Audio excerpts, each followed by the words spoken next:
wasn't really the police obviously did their bit, but it was the communities in areas coming together in a massive showing of solidarity, basically saying to these far right figures, do not do your shit here, because we will stamp down on you. We're not going to let this slide. We are going to be seen to be doing something. I mean, you just look at the scenes in Brighton, for example, a city that won't even tolerate gluten. You think you can go do a racism there? Like, yeah, come on now. That's not going to happen. So yeah, for me, it has to be community led, but I think obviously legislation has to play its part.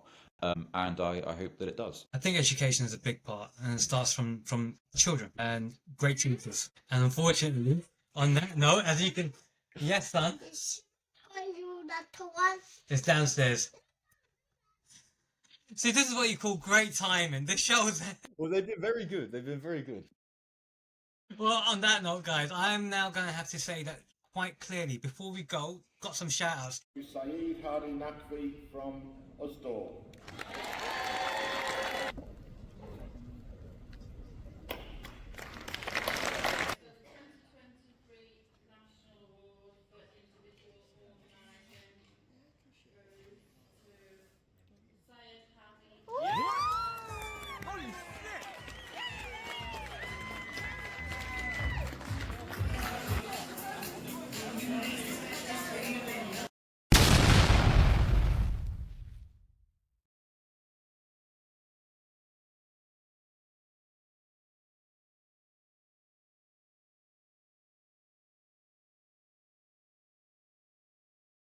Hi guys, it's me, Syed Hadi Naqvi, the TUC Organising Award winner of 2024. And I am back with another episode of my Unmatched podcast. I'm joined by a really special guest today, and if you've seen this guy's face, you would recognize him on TikTok because he is very politically active and does call out a lot of the inconsistencies which are out there. This guy's been going for so long, has built up a huge following, just under 1 million TikTok followers at this moment in time, 193,000 currently. And it's growing day by day. I'm one of those guys. And for some people, they will feel that he's a young James O'Brien. This guy is absolutely amazing. You need to follow him on TikTok. His name is the Champagne Socialist, aka Harry. How are you doing today, Harry? I'm doing very well. Thank you for having me on. I'm glad that you accepted my invite to actually come on board for the podcast, and I'm really, really quite starstruck to be doing this. I don't say that all the time, especially from things like what I used to do in the past. Here we go. Got a little bit better lighting on. And let's get into this.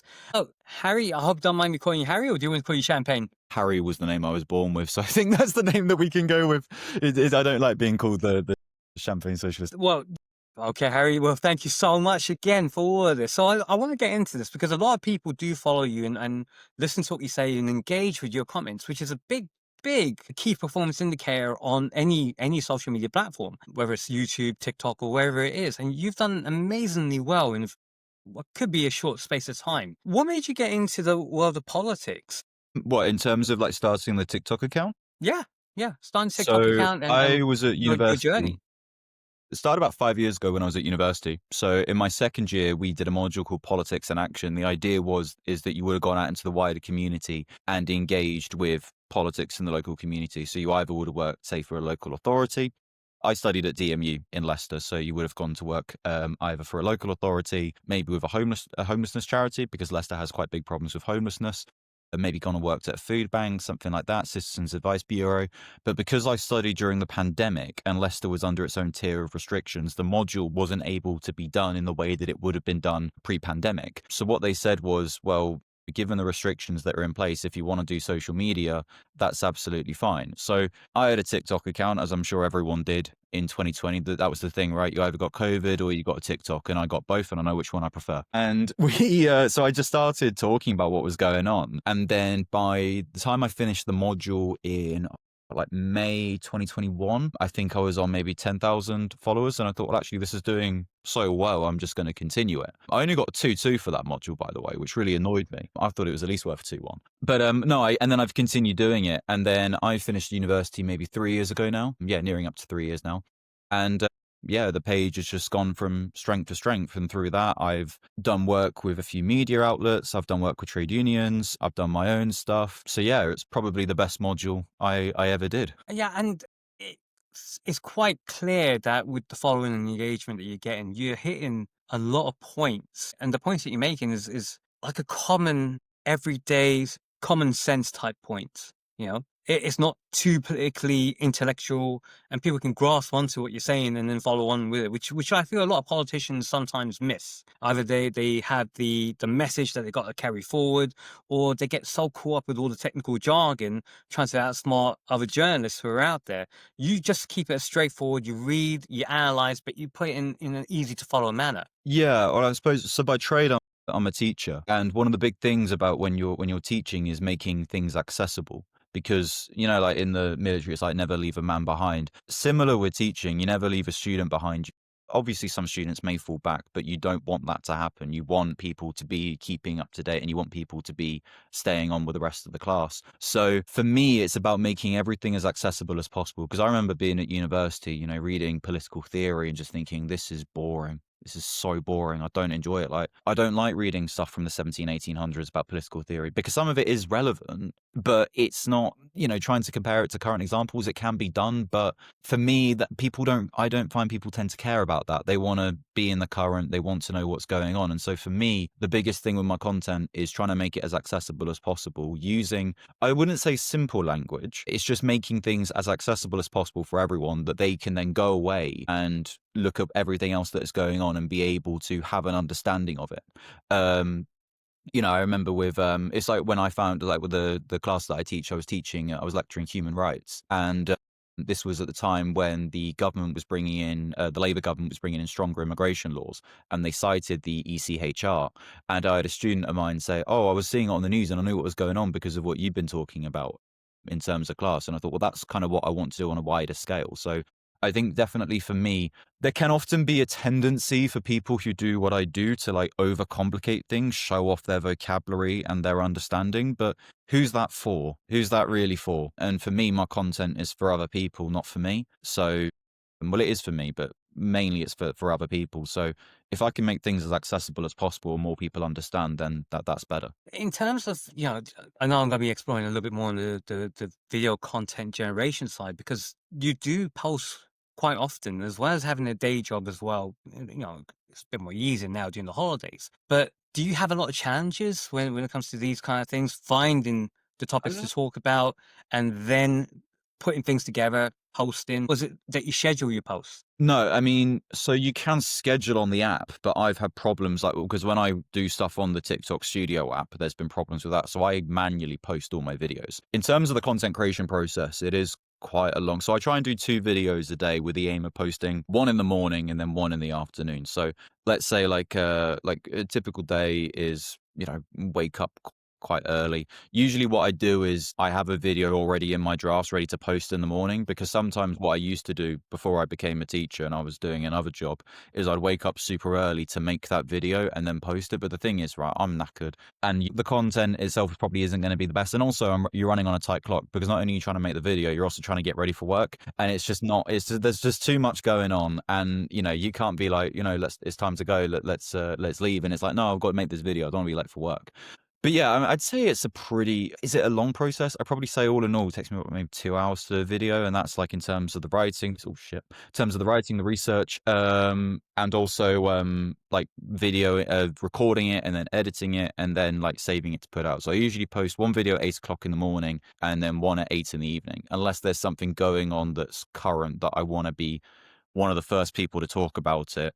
To get into the algorithms, I'll do a video and drop everything that I'm doing and post it. I'll be honest, like, I think because obviously it's summer holidays at the moment, so I've had a lot of time to do this sort of stuff. It has sometimes felt a little bit isolating, because I think there was one time where I was doing content and stuff like that, and I was like, I haven't actually left the house in 3 days. I haven't left the house. And I was like, right, I need to get, I was like, really, I was like, I actually had to get up and stop doing what I was doing and just go for a walk around my village. Or like, even like, and I don't count sitting in the garden. It was just like, you need to go out and touch grass, Harry. You need to go out and do that, because I found it.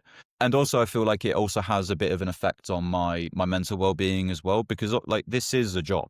And, I do get paid for what I do in terms of monetizing through TikTok. So if a video doesn't do well, that can have an effect on I have found it has had an effect on my well-being, because I dedicate so much time and effort into doing it. when that time and effort isn't reflected in, i.e. the engagement, the views, the monetization to a certain extent as well. But for me, the money is very much the least of my concerns, because I was doing this for about 4 years without really making a consistent penny. It's always been about just getting stuff out there and recording content because I love doing what I do. But yeah, I definitely find that it has had a bit of an effect on my well-being from that perspective. So I've had to learn to kind of like just not let go, but kind of just go, you know what, there are bigger things going on and you don't need to worry about this sort of stuff. In terms of teaching, are you teaching on the GCSE level at the moment, I or teach are you further doing A education. levels? Further I education, teach so at the A level. moment. I do access course. So access course is for people who haven't gone through the traditional educational pathway. So let's say you're in your 20s and you decide I want to go on to do university. You can do what's called an access course instead of doing A levels. So it's a year-long intensive course where by the end of it you will have a qualification equivalent to 3 A levels, and most universities will accept it. You know, I had students last year that were getting into Russell Group universities. I think access courses are great. I'll be honest, I didn't know anything about them until I started doing it for my placement when I last year, because that's how I got into it, and I think they're amazing. And I would honestly say that to anyone who is in their 20s wanting to go to university, even older, actually, because I have students that are older, if you are unsure of what to do an access course. It's a good thing to get into. And yeah, I think they're great. And I really enjoy teaching on them. Now, I know we're going to explore a little bit more about the trade union side, that you had your experience within the trade union movement as well. Tell me more about, while you was at university, what did the trade union movement do for you? What did it expose to you? So I am friends with the communications director of the CWU. So I've known him for about nearly, how long, since 2018, about 6 years now, because his wife is friends with my mother, so that's how I got to know him. And first time I met him was at the anti-Trump rally in 2018. Don't know if you remember that. And I was there, and we were there with the Communication Workers Union. And then I did work experience with the CWU that October half term when I was in my last year of my A levels. And then we always sort of stayed in contact. And then he approached me to do some content for them at the TUC rally in 2022. It was just before the RMT strikes. And I remember doing that and being around there, speaking to people, and I loved it. I absolutely loved it. I'd never really been that involved with trade unions up until that point because I didn't really know too much about it. And I'll be honest, that by that point, I probably wouldn't have described myself as being a socialist. I think I was more of a liberal, but that's who I was. And I think just being around the trade union movement, being around the type of people that are engaging with it, and I thought, I want to be more a part of this. So when the RMT strikes then happened the following week, a lot of my content was revolving around that, talking about it and showing nothing but solidarity. It was actually through being more engaged with the trade union movement and seeing the anti-trade union laws that were being passed by the then Conservative government and the way that the Labour government were responding to the RMT strikes in particular. You know, you had Keir Starmer telling Labour front bench MPs and also backbench MPs do not be appearing on picket lines. And you think, well, the Labour Party was founded by workers. That's our history. Like Keir Starmer is named after Keir Hardie, the founder of the Labour Party. And yeah, he's now telling his MPs don't appear on picket lines. And I think maybe at the time, because I was still a bit of a Labour supporter, I was trying to rationalise it because obviously the media and the Tories were saying like these are Labour strikes and these are Labour coordinated strikes, even though the RMT hadn't been affiliated with the Labour Party since 2004. But I think as I kind of got more into it, it's like, no, this isn't because you're trying to be tactile. This is because you just don't actually support these people at all. And so I think basically that's when I started getting more involved within trade unionism and started going off the Labour Party. So it's kind of like a reverse scale, if you will. I suppose it is like a set of scales. Like as my support for trade unions went up, my support for the Labour Party went down, which is yeah, I'm happy that's actually the way that it's worked out, to be honest, because I think trade unions are great. And I would encourage anyone who is in public sector work or private sector work, join a union if you can. There is a trade union for pretty much every single profession. And if you're self-employed, the union's called Community. That's the literal name of the trade union. I looked this up the other day. There are a few who are out there as trade unions that support self-employed people. GMB is out there who's got a self-employed arm. The IWGB has a self-employed arm, freelance arm as well. Look, you're right. Community is also a really good trade union as well. They all do what they're supposed to do, which is to give a voice to the voiceless and make sure that workers' rights are defended right the way. But also because of the accessibility that they have to government organizations, including the government themselves, they can put forward a lot of the um, what's happening on the ground and change legislation. The Health and Safety at Work Act is an example, or the Equalities Act, which has really helped many workers. I mean, I know when it came to representation, I used the Equalities Act. Hey, content creators, this is my chance to do a quick review of a product I bought on a TikTok shop, and I think you guys are going to love it. It's a green screen disc that fits on the back of a chair.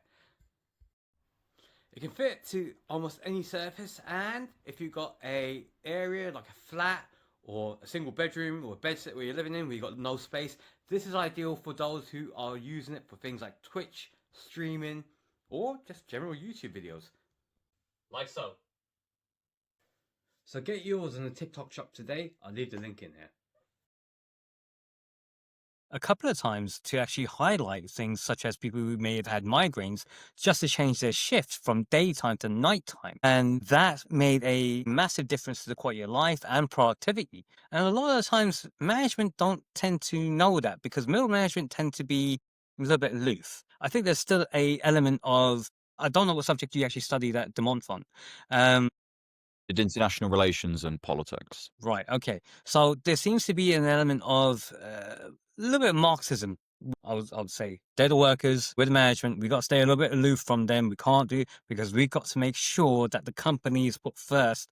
And if the workers get out of line, well, we have to find new ones. And I don't think that works. I think that actually brings down productivity quite massively within the country. Yeah, I mean, I remember when I worked in retail for about 8 years between the ages of 16 to 24, and I had very mixed experiences with managers. There were managers that I really liked because I think they remembered what it was like to be, a shop floor worker. They knew kind of what it was like to be on the receiving end of shitty treatment from middle managers. And they really sort of went out their way to kind of remove those sorts of things. And then, you get other managers who touch a little bit of money and then they sort of forget who they were. Even then, I mean, they're on shitty pay as well. And I mean, for myself, doing minimum wage work for about 8 years, it was awful. And I remember like leaving university and that's what I went back to doing. I went back to doing the same job I did when I was 16, which is really demoralizing for myself, especially as someone who just graduated university and thought, I've got the world at my fingertips, except the world's like, no, you don't. You don't at all. I remember when I went to Labour conference that year, basically just in the hope that I could try and secure some sort of employment, and it never worked out, unfortunately. But then I went into teaching, so it's all good. But yeah, I mean, for sure, I think what sort of middle managers, like with the whole HR thing as well. HR is not there for you; it's there to protect the interests of the company. I remember once getting a disciplinary for being overheard saying that our rate of pay wasn't reflective of labour, which was true. And I remember when they asked me about it, I was like, yeah, no, I said that because like, what are you going to do? You can't fire me for saying that. And I just couldn't. I think as my interest in trade unionism grew, and sort of my interest in socialism as well, I think my resentment towards working in organizations like that definitely grew, which may have been counterproductive to a certain extent, but I'd say in the long run it's worked out because that wasn't what I wanted to be doing for the rest of my life. Well, I think as a teacher, many people aspire to be teachers because they want to give back to the next generation and make sure, or even the current generation. A lot of the good teachers I've had have been in adult education that have actually helped to inspire me a little bit Yeah. more, And I think that was, yeah.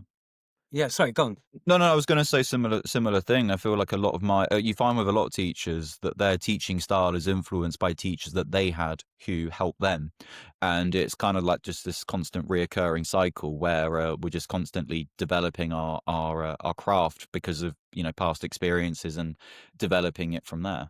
And which is interesting because, we want to make sure that we have a better tomorrow for everyone out there. But currently, you're calling out a lot of inconsistencies with the Labour government, and it's not just the Labour government that you called them out with. You've also called them out with the Conservative government when the Conservative government was in power. But there seems to be a element of a tightrope which is being walked by the government at the moment. I don't know if I'm saying this in a way which is defending the government or being critical of the government. But what I'm trying to do is just try and be as because hands, cards on the table. I am a Labour Party member as well as an activist.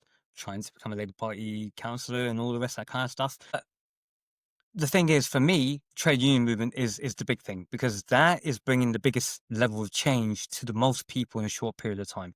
It has the greatest impact. And I think what happens when people are in opposition, they may not have all the information, but when they get into power, they then have to either, it seems like they may have to change a lot of their attitudes because they may have more information. That wasn't currently the case. I don't know if I'm being too lenient there, or if that is, or I are would they selling say out? so. I used to be a member of the Labour Party, but I was a member of the Labour Party between 2020 to 2024. I left shortly before the election, and I voted for Keir Starmer to be leader of the Labour Party, and I voted for Angela Rayner to be deputy leader. So you could argue that I got what I wanted, but I voted for Keir Starmer based on the leadership pledges that he made, the 10 leadership pledges. And he's broken pretty much every single one of them. And what was constantly being said by defenders of Keir Starmer and the Labour Party was, you've got to change them in order to make people more appealing. You know, we've got to get the Tories out. That was the whole thing, right? Get the Tories out. But it's like, what are you replacing them with? Because that's the key thing as well. And for me, like I said, I went off the Labour Party, started going off the Labour Party around 2022 as I got more involved in the trade union movement. And as I was seeing them respond to certain pieces of legislation, like the anti-protest legislation that was introduced around the time when Just Stop Oil were all the rage, and Labour were like, well, we're going to keep this legislation, we're going to let it bed in. And we're seeing how they're using legislation like that in respect to Palestine, the ceasefire demos. And it's very clear that what people need to remember about someone like Keir Starmer, when he was director of public prosecutions, he had night courts to sentence the people rioting during the this is a man that loves wielding power. He loves that sort of that authoritarian drive. And that's been very clear throughout his time through the Labour Party. I mean, they were trying to move heaven and earth to make sure that Diane Abbott was not going to stand as a Labour candidate. And their whole thing was, you look at people like, I can't remember her name. She was standing in Chingford and Woodford Green. Can't remember her name. It's really bothering me because I saw her talk the other day. But she was supposed to be the Labour candidate, but she was deselected because she liked a tweet of Jon Stewart's, a video of Jon Stewart, the comedian, from 2014. And so the whole thing was like, we want the highest quality candidates. But then you look at the kind of candidates that have been coming in, and you're like, really? You've got people like Jazz Atwell, the slumlord. You have, what was her name? Roshanara Ali as well, Yeah. who's been found, who was obviously kicked out tenants and then raised the rent of her property. You've got, those are the two names that come to mind. But going back to sort of Labour, it's very clear they don't actually have a vision. They have a 400 seat majority. I think it must have reduced somewhat, seeing as they got rid of a load of their MPs for voting against the 2-child welfare cap. But it's like they're intentionally making things difficult for themselves when they don't need to. And their whole thing is, trying to pander to Reform UK voters. Reform UK voters aren't going to vote for Labour. They had the opportunity in 2024. They don't want to do it. So for all of Labour's sort of pushing for tougher immigration laws and all these videos of them deporting people to try and appear tough on immigration, all it's going to take is someone like Rupert Lowe or Nigel Farage to basically, say, well, you're not this, you're doing this. And then it's like, how far are you willing to go before you start alienating other people that actually probably do want to vote for you? So I think it's definitely a mix. But I would say another thing that should have given it away for how Labour are behaving is look how many wealthy people were backing the Labour Party in 2024. So you think of John Caldwell, for example, the property developer, millionaire property developer. This is a man who in 2019 donated £500,000 to the Conservative Party because he wanted to stop Corbyn becoming the Prime Minister. In 2024, he puts his backing behind the Labour Party and says, my policy, my values and my beliefs have not changed. And it's like, okay, so how have the Labour Party's changed in order to now align with yours as a commercial capitalist? What's going on there? And it's very clear that the reason we saw the likes of Richard Walker, the chairman of Iceland, John Caldwell, all putting their backing behind Labour was because they very clearly saw that their wealth was not under threat from this Labour government. And we've seen the way that this Labour government behaved, this £22 billion black hole that they've got. And you're like, you could solve it by introducing a wealth tax, but they don't do that. Instead, we're going to cut the welfare of pensioners. We're also going to cut the welfare for sick and disabled people. We're going to try and make all these little political decisions that in the long run are not going to work out for us. Like, yeah, that's a really good idea, cutting welfare for pensioners, the demographic who are least likely to vote for Labour, but also the demographic that vote in the largest amount. It's just, I don't know who's calling the shots there. Well, it's Morgan McSweeney, but it's very clear that these people don't know what they're doing. Yeah, I was trying to find the MP for Chingford, and it turned out to be Ian Duncan Smith. That wasn't the MP that you was talking about. I Yeah, know the no, one I that can't remember. I can't remember her name. She stood as an independent, Yeah, and she stood that as the was. independent candidate. Yeah. And the greatest criticism that's actually happened with the Labour Party recent times, especially under Sir Keir Starmer, is that the left have been purged from the party. I'm centre in the sense of left of centre. So I do believe in socialism, but I also believe that you also need to have capitalism as well to drive enough income so that you can support the public services. Let's face it, that has been mismanaged under 14 years of Conservative Party rule. And right now, I suppose, I sound like a Labour supporter in this way, which I am, but I got to call it out. It's going to be quite difficult to change 14 years. I'm actually going to take a Conservative Party line, which they used with every time that they had a failure, they blamed it on Labour. 10 Yeah, but years of how Labour long can Party. that be done for? Because the thing, like we saw this with, I think I'd 2 say within the years is the first most. 2 year, Is the most. maybe like the first term. But it does have to get to a point where it's like you just want to keep things this way. Yeah. And this is the thing. I mean, like, the Conservatives were blaming the financial crash towards the end of their time. But I don't know if you've seen the recent YouGov polling about the Labour government's approval rating. It's at minus 56. Yeah. The Tories got there after 14 years, 5 prime ministers, a referendum, and a lettuce. It's the fact that they've been able to do that within a year kind of shows you how inept they really are and how they really don't have any solutions. And this was the thing. We saw during the 2024 election, the media did not scrutinise Labour enough as they should have. And the reason I think that they did that was because they knew the Tories were on their way out, so they didn't really need to worry about it. But, they think, well, we've got a new Labour government coming in. I want those inside scoops. I want to get ministers on my side. I want them to give me stories so I can be the first one to break this. And I think there's a very sort of symbiotic relationship between the media and politicians and this sort of idea that, you help me, I help you. When it comes to your time to potentially launch a leadership bid, we'll be fairly lenient on you. Look at when Corbyn was leader of the Labour Party. We knew his every single move. We knew everything about the guy because the media and politicians and the wealthy saw him as being a threat. They saw a Corbyn-style government being a threat to the way that they operated and the way that they lived their lives, and that's why they went so hard. Compare that with Keir Starmer. They let him go that my dad was a toolmaker line, on repeat all the time. And it was like, well... Which Nick Ferrari's called out quite a few times on LBC. Yeah. How many times can you say the same line? We know. But this is the thing, it's like with Keir Starmer, it's just like, like those sort of pads that DJs have where they sort of press it and it makes a noise. It's kind of like that sort of thing with Keir Starmer, where it's just Dad was a toolmaker, Pebble Dash Semi, I love Arsenal. It's just like the same sort of things all over again. And it's very clear that I find with this Labour government, they just want to play at being statesmen. They want to be seen, they want to have the ministerial car, they want to have the nice stories, and then come 2029, most of them will sack it all off, and then they'll just go into, very wealthy consultancy roles or doing after dinner speeches. But it's everyone else that they're going to be leaving behind. And, Reform UK are going to form our next government. That's definitely going to happen, either in 2029 or within 2035. And that's quite a scary thought, but Labour is actively facilitating it. This is the thing with centrism and liberalism. They claim to hate, right-wing populism with such a passion, yet they maintain a system that just breeds support for it. Yeah. The reason why I'm not jumping up and down and saying reform is going to get the next government is because of the political system that we have in place, which is first past the post. If it was PR, then I could definitely say, yes, there's a very strong chance.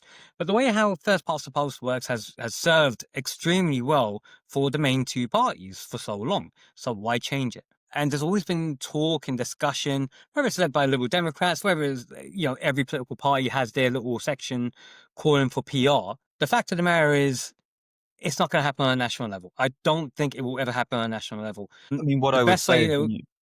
when you look at the 2024 election results, look at how many Labour seats where Reform UK came second. Seats like Yvette Cooper, for example, Bridget Phillipson. Those are the seats that are going to be up for risk. And it's, look at the amount of defections from the Tory party that are going to Reform. Would anyone have thought that Reform UK would have got 5 MPs? I mean, I think they're on 3 now, I believe. Richard Tidley. That was the only way how I could see them doing it, is by buying the MPs from Conservatives and Labour that have that sort of some sort of electoral tendencies. pact with Yeah, the Conservative Party. Yeah, but I think with the growing resentment, I would definitely say that we will see more. You look at current polling as well. I mean, obviously we're 3-4 years off from an election, but I think just the way that Labour is governing, and this is what's going to be very interesting in 2029. We're going to get, we're going to have Labour and their supporters saying, vote for us, or you support Reform UK, and it's like, well, you're kind of behaving in similar ways, particularly when you look at like the rhetoric about immigration. Keir Starmer standing in number 10, paraphrasing Enoch Powell. That's not a good look. It's not a good look at all. And he can say, I didn't realize the ramifications. And it's like, well, come on now. Like, how much are your speechwriters being paid? Are you overworking them? I mean, you only say like the same 3 things all the time. I mean, it can't be that difficult. But yeah, I mean, I hope you're right, but I think would anyone have thought that the first past the post system would have delivered 5 Reform UK MPs? Probably not. which is I why I mean, said I think that's the yeah, only way they can never get in is through buy-in. Because you look at, the defections have happened because they've been bought. And because you look at reforms, reforms backed up by some very wealthy people, and more wealthy than a lot of the MPs who are out there, which is why they're switching sides. But that's the key thing for me is now you're looking at when you listen to Andrew Pierce, he's come out on TikTok and has actually praised Jeremy Corbyn and Zara Sultana for setting up a party on the left, because Labour essentially has kind of purged that left side of the party, whether it's due to equating anti-Zionism with anti-Semitism, which I disagree with. I think that Zionism is not the same as Jew in that sense. I think it's more the political side, because we've seen from an South Asian background, we've seen it time and time again. You've seen from Islam, Sikh, Hindus, you're going to have guys who will use religion as a tool to influence the masses, to use it for their own purposes, their own agenda. And I see the same thing with these kind of stuff as well. But that's me saying that.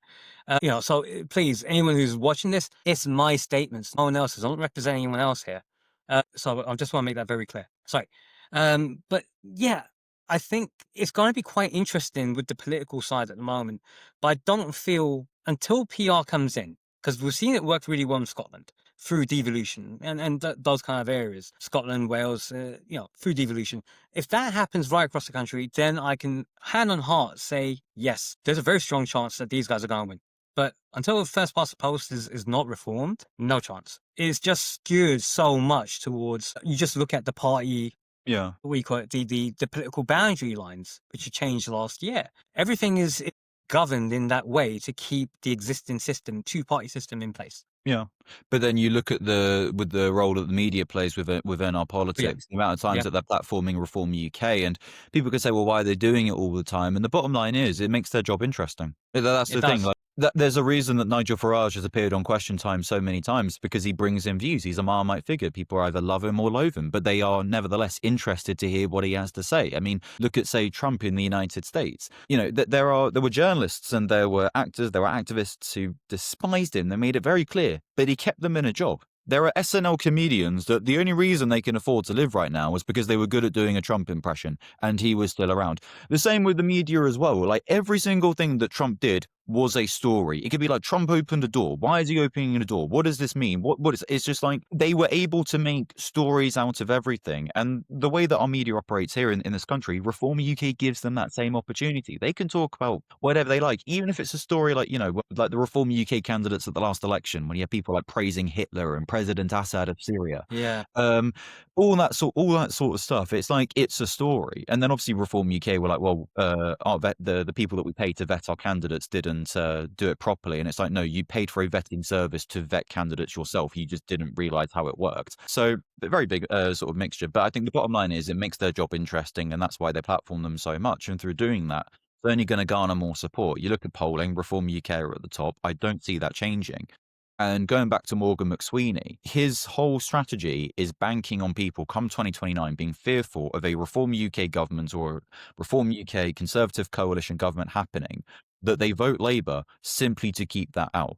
And then they will then twist those votes for them as an endorsement of their current policy strategy. I remember when I had, last year at the locals, we had a Labour activist knock on our door and they said, are you going to vote Labour? And I said, no.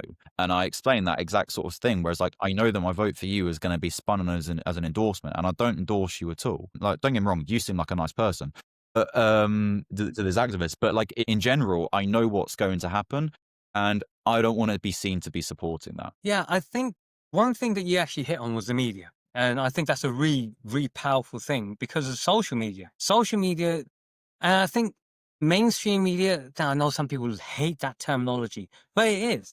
Sorry, guys. Sorry, It's guys. okay, don't worry. You know, it's summer holidays. You get a kid in the background. You will get that. But just looking at mainstream media, when we look at mainstream media, whether it's the BBC's license payers fees, so on and so forth, the reality is that they have access and they have an agenda to promote because, like what you said, it's all about ratings, it's about views, it's about keeping eyes on. And I think with social media, it's now the attention grabbing age, short and simple. It also can scrutinize. You can look at certain parties, politics, and all the rest of it, and you don't have to hold back. You don't have to say, oh, there's my boss. I can't say this because if I say it, it will jeopardize my job.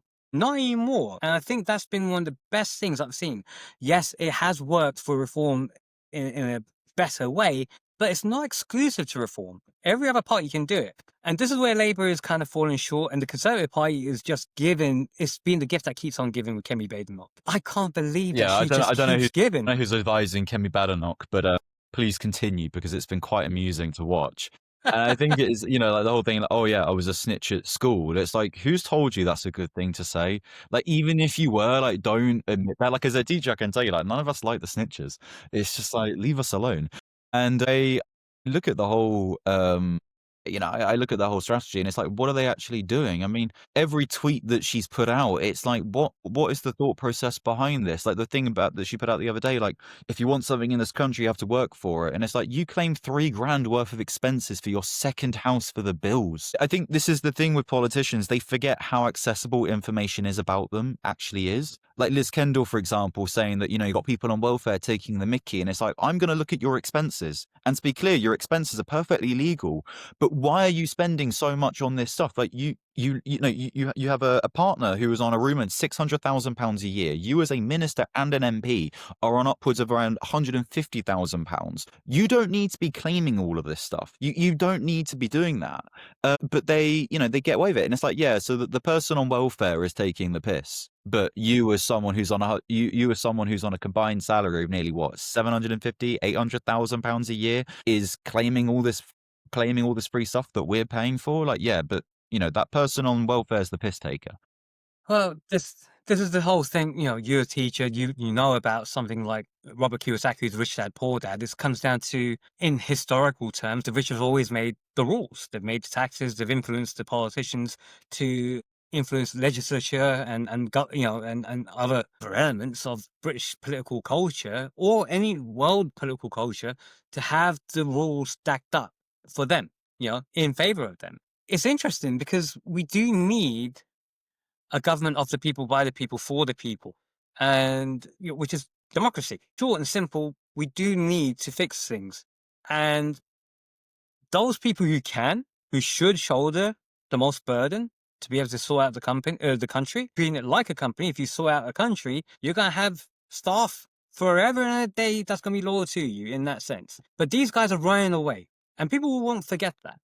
They didn't forget about, what was the guy's name? Tim Martin, I think his name was, from Whitbread, the pub chain. Weatherstones. You're thinking of Tim Martin? Yeah, the pub chain. Yeah, Wetherspoons. Weatherspoons. Yeah, people didn't, well, I forgot about him because, I tried to repress that memory as hard as I could. But people don't forget about these kinds of guys because it's now very public. It's out there in the public domain, and anytime an interview is done, you can see past much of the silliness.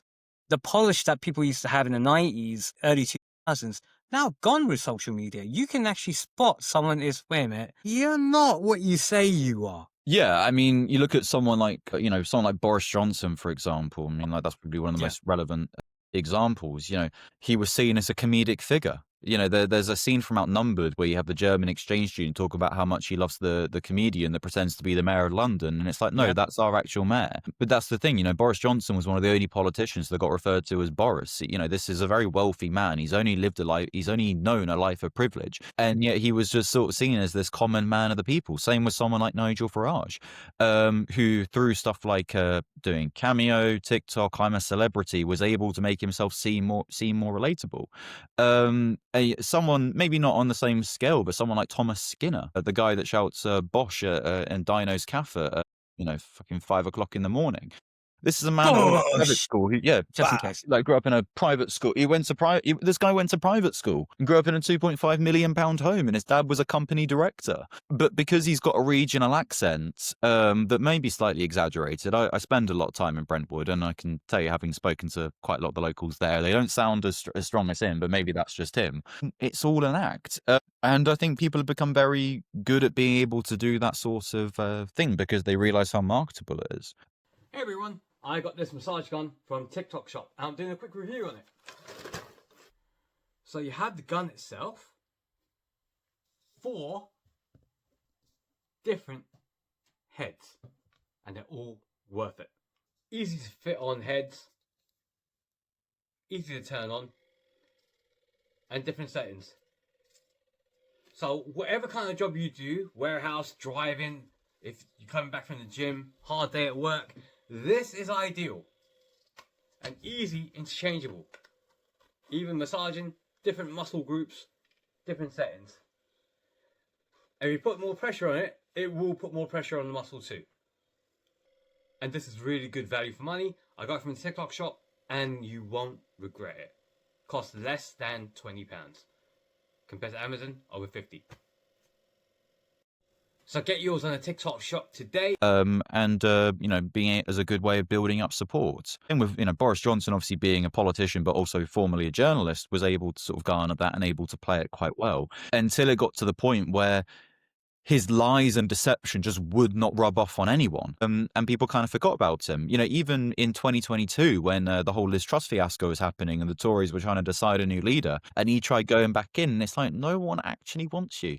Because you're damaged goods. You lied about not knowing that you were appointing someone that was accused of sexual assault to a position of power. You knew about it because you joked about it. And it was only at the point when, no one was willing to back him that he had to go. I think it was pincher by name, pincher by nature. Yeah, that was the saying. And not exactly what you expect from a prime minister. Not what you'd expect from a prime minister, but this was Boris Johnson that we're talking about. It was kind of the expected thing in his case. But yeah, I mean, and I remember like the whole like Boris Johnson fiasco, and you sort of saw that people. But this is the interesting thing that I find: people can see through the lies of Boris Johnson, but they can't see through the lies of Keir Starmer. So when Keir Starmer in 2020 says that he's going to commit to the renationalisation of public services, and then a year later then say, I never committed to the renationalisation of public services. Like, are you sure? Is that why you published that as one of your pledges? And you see that with him in current. It's like you have liberals and centrists who are able to detect the lies of Boris Johnson, but cannot detect the lies of Keir Starmer. And it's like, well, what's the difference between them other than the colour of their tie or the party that I think they that's what represent? it is. It's the tribalism, which is quite interesting that you had, a kind of going back to what you said about the whole the James O'Brien thing and this sort of idea of, the tribalism where you had like the left v the right under Corbyn and Johnson.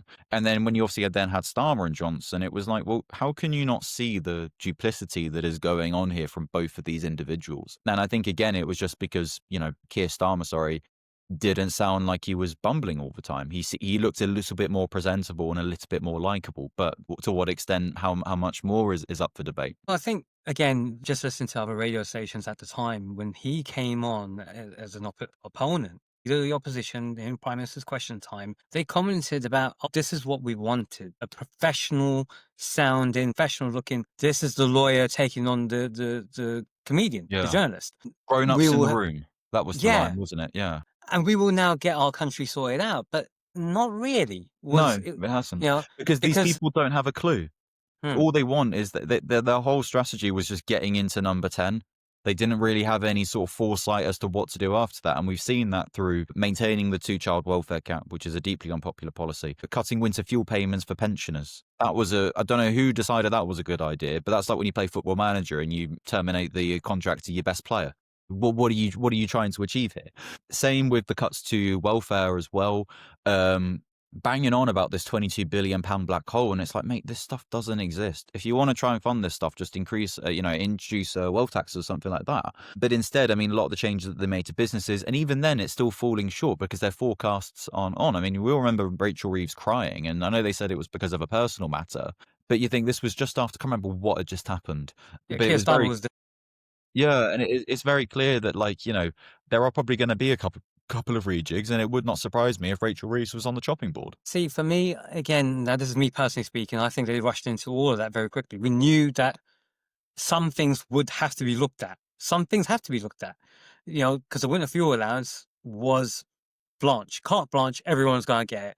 But some people didn't need it. You could have taken it away from the very, very rich. Let's say if they've got £100,000 pension coming in per year, as an example, that's fine. Take it away, give it to the very lowest. I don't think anyone would have argued with that. But the way how he'd done it was a blanket approach. And the Yeah, message, I the way think how it got out there was twisted in such a way. the problem with means testing, because this is like a thing that our successive governments have been obsessed with, means testing. It never works because where you save money in one area, you then have to spend in another. We saw that during the austerity years, means testing, stuff like universal credit and stuff like that. All this means testing that was going on, where they thought they were saving money in one area, they had to spend it in another. They had to invest more in the NHS because they were denying people welfare, which meant that they had to access public services like the NHS in order to get the support that they needed. We would have seen the same thing with winter fuel payments, with stopping them, because you'd have people who were just above the threshold or just below the threshold who wouldn't have qualified, and you think, well, they're still struggling. I think at the end, like, it's like with stuff like free school meals, for example. I'm a big supporter of just having free school meals for everyone, because the thing about with welfare, especially in this country and other countries as well, there's a lot of stigma associated with accessing welfare, like free school meals, universal credit, that sort of thing. But with the free school meals thing, it's about, I knew kids that used to get free school meals. My mother was a free school meals child. And she remember, yeah, and you remember like going up and like you weren't allowed to have certain things, and it was like they're ticking off, like, and it was kind of obvious that you were someone that was on free school meals. Yet if everyone has it, it's about reducing that stigma, where if everyone's got it, who's really standing out? And you know what? I'd much rather, my tax money going towards children, everyone, like children at school having free school meals, than being spent on some fucking PFI or something like that. It's like I'd much rather my money going towards stuff that's good rather than stuff that's bad, which I don't think is a controversial thing to say. And that's why it doesn't really bother me at all. So I think we get obsessed with means testing because we think it looks like a strong, pragmatic thing to do. But in the long run, we end up spending way more money than we were ever spending when we weren't means testing. As a guy who actually grew up in a state school system, I grew up in Lambeth as a kid and went to, we most 90% of our cohorts in education, even in secondary school, were on free school meals. And there was no stigma attached to it at all. It was just the way that it was. But do you think that was because there were more of you on it than who were? That's exactly what the point that you made was exactly that. There was no stigma because all of it was that way. If anything, people were trying to sell their dinner tickets for 30p, so they can, to the rich guys, so they can have a little bit more. But the reality was, it is absolutely fine. This is why I'm more of a left of center kind of guy, because I do believe that people do need to have that support when they need it. But there also needs to be enough deregulation to allow the entrepreneurs to develop from the working class so that they can then start employing. And I mean that from my sort of way. So if I'm a teacher, I'm not even going to employ people unless I have another school. Then I can bring more teachers underneath me, new staff, administration staff, stuff like that. But if I am a business owner, the more I can scale up, the more I can develop. And I think that is what happened the Brown and Blair years. You saw a mass development in terms of industry within the country, right across. Social mobility was a lot higher. And then the Conservatives came in and somehow they managed to tear all those structures down. They were supposed to be the party for business. If anything, they brought in more regulations, more compliance, more red tape. Really? Because wasn't the whole, like, particularly with the coalition era of conservative governments, it was all about deregulation. That's how we ended up with situations like Grenfell, for example. This sort of mass, You'd think for that, wouldn't every you? rule that you introduce, you then cut two more. You think Eric Pickles and individuals like that, where there was this whole drive to sort of cut deregulation, to sort of implement a lot of deregulation, to try and get the country moving forward. And it doesn't, you're right, it doesn't seem to have moved that way at all. But then I'd argue that if the only way your business can flourish is by reducing a lot of the regulations in place, maybe your business is not as viable as you believe it to be. A sense. You need to have some regulations to protect people, yeah? But you don't need to go to a level of extreme compliance, which is So what's what happened. regulations would you consider to be too extreme? So from my example, from me, having come from a financial services background, when we had the mortgage credit directive coming in, retail distribution review after the crash, where again, a lot of these things were European Union led because of the cross-border elements of financial services. I think what happened with mortgage credit directive is whereby you then had two regulators looking at financial services in terms of income multiples for mortgages, mortgage lending. So the first one was your typical FCA, but then you had the Prudential Regulatory Authority as well, whereby they limited down to, let's say, rather than 5 times borrowing, which was needed at the time, they limited down to 4 times income multiples. And I think with something like that, it should have been tailor made to the country, the worker, the average wage. So that way you can look at people having that social mobility to be able to put themselves onto the property ladder. If anything, under Liz Truss, when the letter started pushing, doing the disaster, Rishi Sunak, for all his flaws that he had as a personality, so on and so forth, he did say some correct things that actually came true during his hustings against Liz Truss. Her policies led to inflation going up, interest rates going up as well to combat inflation. And what you then saw was people that could get mortgages, because of the sudden changes in affordability, they weren't able to get mortgages at the time. And that instability caused a massive issue. It didn't help with the pandemic either, but what you needed is stability. And I think with Brexit as well, a lot of the policies that came in, you was right when you talked about Corbyn not being being scrutinized. But there was a lot of things about Corbyn that weren't shown by mainstream media that were shown in social media, such as that he was against the European Union. And he had spoken Really, but about I don't think the media really shied away from the fact that he was particularly anti-Brexit. I mean, like the day of the referendum, he came out and said, "Yeah, we got to invoke Article 50."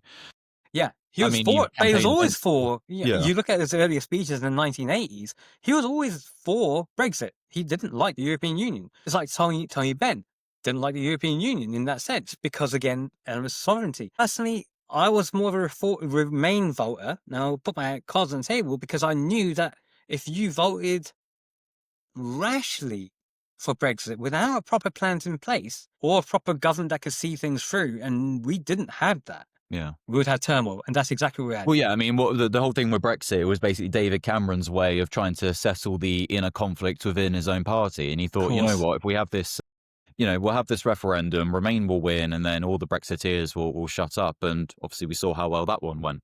So yeah, I mean, again, but this is the thing. I think it kind of comes back to it in the sort of public perception in a way of how people just see sort of politics as, the sort of, petty spats. These are just people who went to the same universities, went to the same schools and the debating societies, and now they're just doing it on a grander scale. And ultimately what it's going to, Political classes. yeah, and the average person doesn't give a monkeys. They just want to be able to earn enough to live, put food on the table, provide for their families, and have a decent time and have a good social life, right? That's what people want. And yet it's like we're not able to do that because of these people, and they don't seem to care. Hey everyone, you might be lucky to get safety boots from your employer. And these are absolutely fine to have, but guess what? They don't necessarily have the right supports and can leave you feeling aches and pains, especially in your arches at the end of the day, leading to fallen arches. So make sure you get some arch supports. These are useful. They slip into your boot and give the same comfort as trainers, enabling you to walk around all day long doing all the heavy lifting no matter what the job is that you're doing, and you won't feel any pain at the end of the day. They will leave you feeling really good at the end of the day, So make sure you order yours at the TikTok shop for the price of less than a packet of chips. And this was one of the flaws with, say, like going back to sort of the Brexit campaign, is when you had like the Remain lot, who are going to areas of the country that have suffered under deindustrialization and then suffered under austerity as well. The same people that have inflicted that austerity upon those areas are going there and saying, "Hi, could you vote for us, please? Could you vote for this thing that we're trying to do? Because I know how things are really crap right now, but they could actually get worse." And then you've got the other side who are going like, "Actually, no, things are going to be great, mate, because this is going to happen. This is going to happen." It's like, yeah, I'm going to support you. And because, all the aggro that's happened beforehand, it's not a surprise we're at this stage. I mean, yeah, populism is on the rise across the world, and it's not really a surprise when, the current neoliberal consensus is not delivering for people. People are going to seek the alternatives. You look at YouGov polling for why people want to vote Reform UK. The top reason is immigration, but the second highest reason is that people want something different. They're fed up with the two-party status quo, and they see Reform UK as the alternative. I mean, they're not. When you look at their policy platform, they're all Thatcherites, but they kind of sprinkle enough sort of left wing. I'm trying to think of the correct word. They're a bit more liberal on the economic side. So, like the idea of like saying that they wanted to nationalize British steel. I mean, like, yeah, I'm all for that. But obviously, I think they're only saying that sort of stuff because they put Thames Water as well. They want to bring it back under nationalisation. I don't think at their core they really want to do that, but they know that it kind of plays well with people because that everyone looks at how crap it is and thinks, well, you know what, privatisation hasn't worked. Maybe it should be back under the British state. It's not a bad thing, in terms of nationalisation. I got to admit, some I'm all for nationalisation. Yeah, we need to have accountability. Yeah, and the idea is to have privatisation was you increase under Blair and Brown was to increase more competition and give the consumer more choice, but also to have accountability as well. That people could say, right. Business, but this thing, how can you hold a business accountable? I mean, like you could say, go to a different provider, but I mean, like take a look at the trains, for example. What service, think about if you want to get a train from London to Manchester, you can only get Avanti West Coast. So now I've got to fork out. And this is exactly what you've said there. That was the failure because they didn't have regulators that were put in place that could have the power to actually enforce things legally. Whereas if you look at certain other industries, you look at accountancy, you look at financial services, you do have regulators in there where they can strip you of your license or your ability to do work. That's not the case with some of these other industries. And only now, I'd say with like the water industry, with like Ofwat, like what have they done? Like, and that's what I'm saying. The regulator didn't do anything, and that's why I'm like looking at it with Steve Reed at the moment, having done what he says he's done. I think that is the step in the right direction. That you have punitive, actual cash punishments for these kinds of companies for mismanagement and ripping people off. And I think that with that kind of thing, that's what we needed. We didn't have that for many years. But then I'd say with Steve Reed, for example, I mean, he's using arguments against water nationalisation, using arguments that have been written by the water companies. I mean, this is a guy that is very clearly having some sort of conversations with them. But again, with fines, it's like if you're rich, it doesn't really matter. You pay the fine. I know they say like fines are dished out depending on your income, but if you're a very rich person, like it doesn't really matter. And especially with these water companies as well, they don't care. I mean, for me, it's just like nationalize without compensation because it's only the only cost of the government money to renationalize stuff if they deem it to be a value. But look at something like Thames Water. I'd argue that's a worthless asset. What are they doing? When was the last time they ever built a reservoir? It's absolutely insane. So yeah, I mean, I would like the government to renationalize public services, and I know that they're doing. When they say they're doing it with the trains, for example, they're not really because they're not owning the rolling stock. It's just like they claim to be seen to be doing something, but they're not really doing anything. It's like if you imagine like you're cleaning up a kitchen, for example. And you're just like walking around with people, but not actually picking anything up and putting it away. That's kind of what it feels like this government's doing. They're not actually doing anything that's actually helping. It's like, okay, you moved around a bit, but other than that, what else did you do? So yeah, I mean, I can always throw in as been a year, but let's see it down the rest of the term.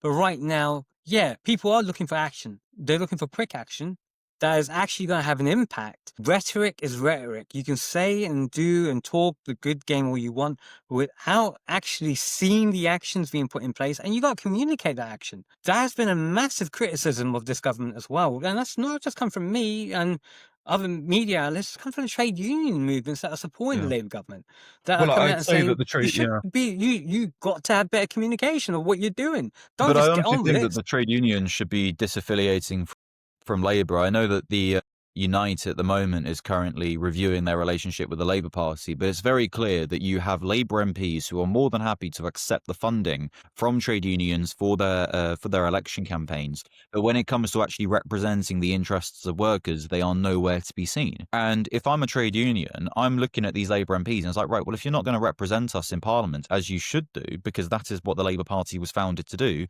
then why on earth would we fund you? We're going to go fund another party that is actually going to deliver the things that we want to do for our workers. And so I was glad to see that United suspended Angela Rayner's membership. I know that she said that she gave it up a while ago, and I think that was pretty clear when she was with the Birmingham bin strikes, and she was saying that the bin workers, some of whom were going to be losing up to £8,000 a year, should accept the deal put in front of them. But I was very good to see that Unite are reviewing their decision to fund the Labour Party, and I think other unions need to follow suit as well and just cancel the funding, because that's how you hurt these people. These people are motivated by money. There's a reason, the likes of Rosie Duffield, for example, only disaffiliated from the Labour Party after it was very clear that they were in number 10 after they were clear going to be in Parliament for the next 4 years on a salary on, I think, what, £93,000 a year. It's only going to go up after that. So yeah, I think it's very clear that the trade unions need to start disaffiliating from the Labour Party, and maybe look at funding Corbyn and Sultana's new party, or maybe the Green Party. I think that is happening currently at the moment because, again, choice. You need to have choice, in more ways than one. And for the longest time, and I think this is really sad for me to say this because I'm a Labour Party supporter, but I'm also a trade unionist as well. And the fact is, it seems as though Labour has said, all right, thank you, trade union, for allowing me to get in here. Bye-bye. Yeah. We'll do what we need to do.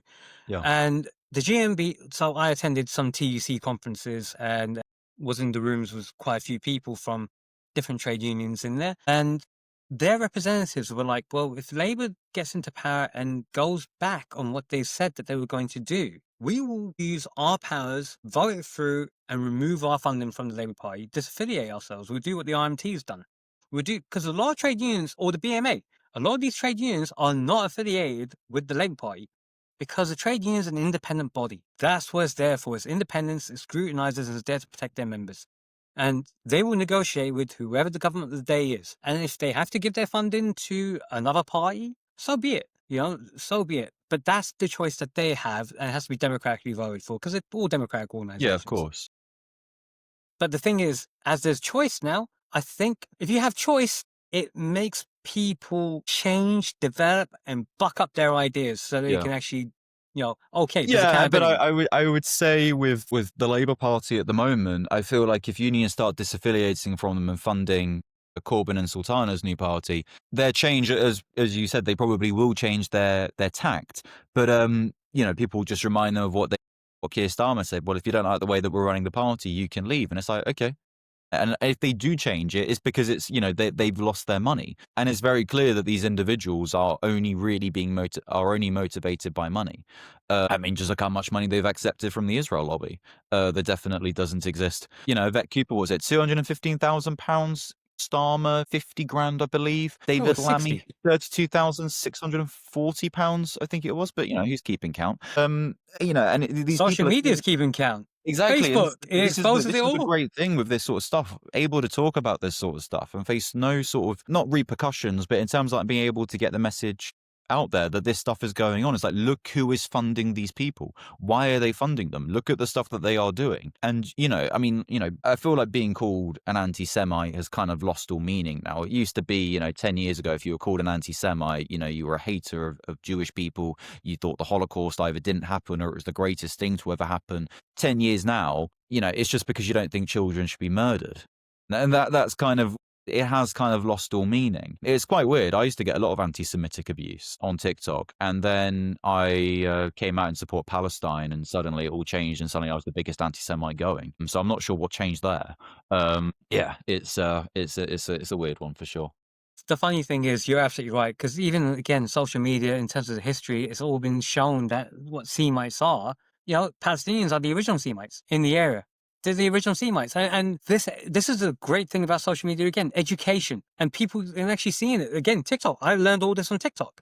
Yeah, and You this know? is the thing. Like, I remember like the role that TikTok and other social media platforms played. Like, I don't know if you remember last year, Ajax played Maccabi Tel Aviv in the Europa Yeah. League. And Maccabi Tel Aviv fans were going around Amsterdam and they were, tearing up the place, vandalizing property. They were chanting on the metro, "Death to Arabs." They disrespected the victims of the flood that happened in remember. Valencia. And they were going around antagonizing the locals and Amsterdammers. They're like, "Nee, niet hier." And they taught them a lesson. And then the entire international community rallied against Amsterdammers, claiming that these Israelis were victims of a pogrom. And it's like, no, a pogrom is when you are attacked because of your ethnicity. These people were attacked because they were attacking other people. I remember them claiming that Palestine flags had been put up to try and antagonize the visiting fans. And I remember like they showed a photo as evidence, and I thought, where have I seen that image before? And I realized that I had an image of that on my phone from about earlier that year, because there's a Palestine flag, and next to it is a banner that says "fuck the housing market" in Dutch. And I then remember that this was the thing that kind of told me that there were two different stories going on. Because I remember going downstairs and I saw my dad, and I said to him, "Oh, have you seen what's going on in Amsterdam?" Because for context, my family are Dutch, or half Dutch. And he said, "Yeah, I've seen it. Like the Israelis were being attacked." And I was like, "No, like, did you actually know all of it?" And I told him, he goes, "Yeah, that's not what they're saying in the Telegraph. It's a completely different story." But this is the thing, and I think this is how easy it has been to manipulate. I mean, imagine any other group of either any other nationality or football team who are behaving in a thuggish manner, who could get support like that from the international community. The international community doesn't like to support football hooligans. We know that. Even in like 2016, when Russian football hooligans were attacking English and French football fans, the English, for sure, were not absolved of their wrongdoing, going around Nice, hunting ISIS, where are you, and trashing places.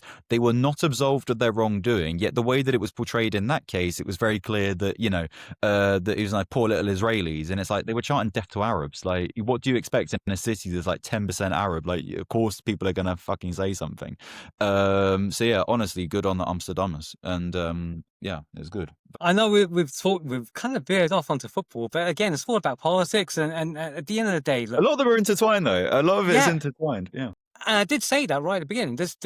There is so many things that, for me being a trade unionist, we're seeing about politics, we're seeing about world events, social, business, economics, all of that, and the well-being. Now, again, I have taken a lot of time from the Champagne Socialists, and I've been so grateful for this. No, So thanks I'm for going having to me bring on. it towards a close, which is, from your sort of perspective, because I'm in my I'm going to be 50 in next year. That's still young. Still Trust me, young. when I wake up, I feel it. In my mind, I think I'm like Jean-Claude Van Damme, at the age of 17. But when I wake up, I'm like more like Steven Seagal. When it comes to you, Yeah. what do you think is your sort of take on a better tomorrow? What do you feel what do you feel a better tomorrow would look like? For me, a better tomorrow would look like how I grew up. For me, I grew up very well off. I grew up very privileged, and that was partly due to circumstances. My father comes from a pretty well off background. My mother doesn't, but my mother, because of the people that she was surrounded with, was able to make something of herself and escape the poverty and hardship that she grew up in, but she never forgot it. So growing up, me and my brother were very much grew up with class consciousness. We were aware of the privilege that we had. We were also aware of what it was like for other people, and that, you should advocate for them to have the things that you have. So for me, it's never going without anything, having everything within your means, growing up respecting one another, removing all bigotry, racism, xenophobia, homophobia, transphobia, classism, and just being good to one another. And that to me is what the future hopefully will look like. I feel like people probably said the same things in the 80s and the 70s and maybe the 90s as well, maybe in the early 2000s, and look where we are.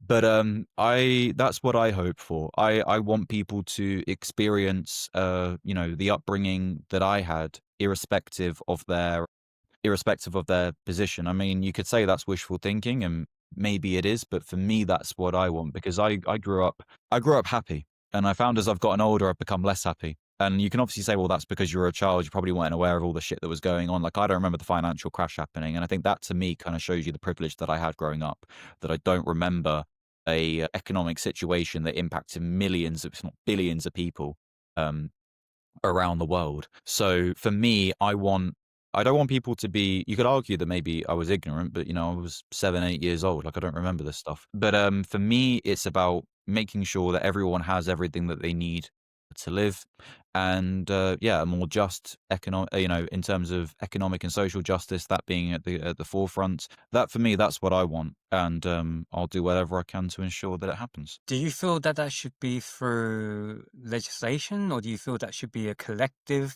element, or do you think that should be through I feel like education of young kids? legislation only goes so far. I feel like it has to be a collective, has to be community led. I mean, like, maybe seeing like an extreme example, but look at, like, when they ended apartheid in South Africa in the 90s, legally, obviously apartheid was no longer a thing, but the attitude still stayed. And so it has to be like it almost has to be like a pincer movement, if you will. There's the legislative side, but there's also the community side as well. And the two need to work together in order to bring that about. And I think we saw that last year when the race riots were going on in 2024. It wasn't the legislation that stopped the riots. It wasn't really the police obviously did their bit, but it was the communities in areas coming together in a massive showing of solidarity, basically saying to these far right figures, do not do your shit here, because we will stamp down on you. We're not going to let this slide. We are going to be seen to be doing something. I mean, you just look at the scenes in Brighton, for example, a city that won't even tolerate gluten. You think you can go do a racism there? Like, yeah, come on now. That's not going to happen. So yeah, for me, it has to be community led, but I think obviously legislation has to play its part. And I hope that it does. I think education is a big part, and it starts from children and great teachers. And unfortunately, on that note, as you could, yes, son, It's not tell you that one. it's downstairs. Don't do that. See, this is what you call great timing. This shows that. Well, they did very good. They've been very good. Well, on that note, guys, I'm now going to have to say that quite clearly. Before we go, got some shout outs. You have to mention your podcast that was there, which was... We don't do the podcast anymore, so there's no point promoting it. That's a pity, because people can still go back and hear it. They can still go. It's called Not to Get Political, but if you really want to hear what's going on with me, the Champagne Socialist TikTok account is where to follow me. And I appreciate every single person that follows me and engages with my stuff. So I really, really appreciate that. Thank you for having me on. No problems. And on that note, Champagne Socialist, there's no denying that you are unmatched in any field that you've been in. And I've been very thankful to have had you on this podcast. Guys, if you're watching this, wherever you're watching this, whatever platform you're watching this on, like, follow, subscribe, share out, let people know. And give the Champagne Socialist a follow as well as myself, because, I'm the one doing this. And guys, thank you again. Catch you on the next episode. Take care. See you later. Thank you for tuning in to the Unmatched podcast. Your support means the world to us. If you enjoyed today's episode, please take a moment to like, comment, and subscribe. Your feedback helps us grow and bring you even more incredible stories. And remember, if you're unmatched in your field and have a unique story to share, I'd love to hear from you. Reach out to me at hadi.danakui@googlemail.com. Let's inspire others together.